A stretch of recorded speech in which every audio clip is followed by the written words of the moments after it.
akukho kutheni engizokusho nje ngizothi kubuhlungu okusehlele. Ngike ngithi mangicabanga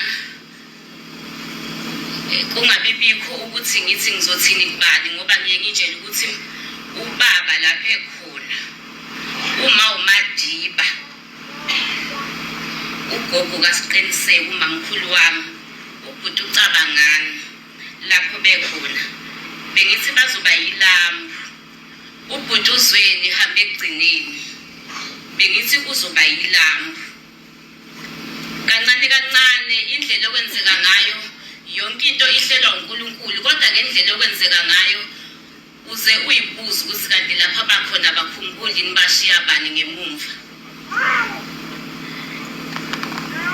Ngibhlungu maZulu ulangelihle yena bemdala ubusukwazi ukubikela yena uma kukhona oshoda ngakho noma yena ngabe bengakacabanga ukwenzela kodwa wena ubusukwazi ukuthi uhosha ifoni usho ukuthi la ngekihle nginenkinga la nala akuzame ngalokho namandla akho kodwa namhlanje akekho uzophinda umfonele ngobulangelihle yena busuyitshela ukuthi ukhala kuyena ubheke elikhulu kuyena ingane ingemumva ubuswazi ukuthi uyena kumele ayikhosele kodwa namhlanje uhambile bavumile ubaba wavuma ubhuti nogogo bangaphebeza yebo bese lifikile idimoni kodwa ekhaya ngithi konakele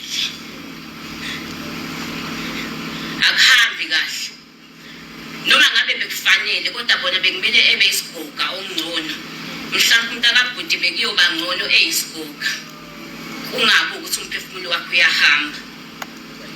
Thina kaMthembu sesisigejana yikho ukuthi mhlawumbe siwumndeni omkhulu kodwa thina ilambu likhanya sitsuku zonke.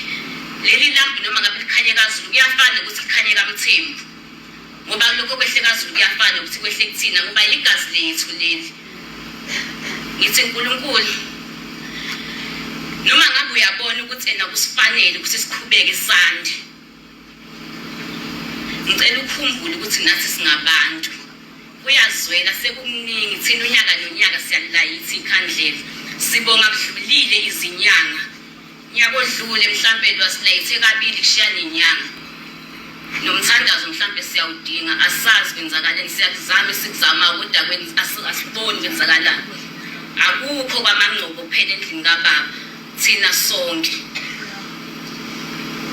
anginawo amaningi duduzekani nonke enithintekile inhliziyo.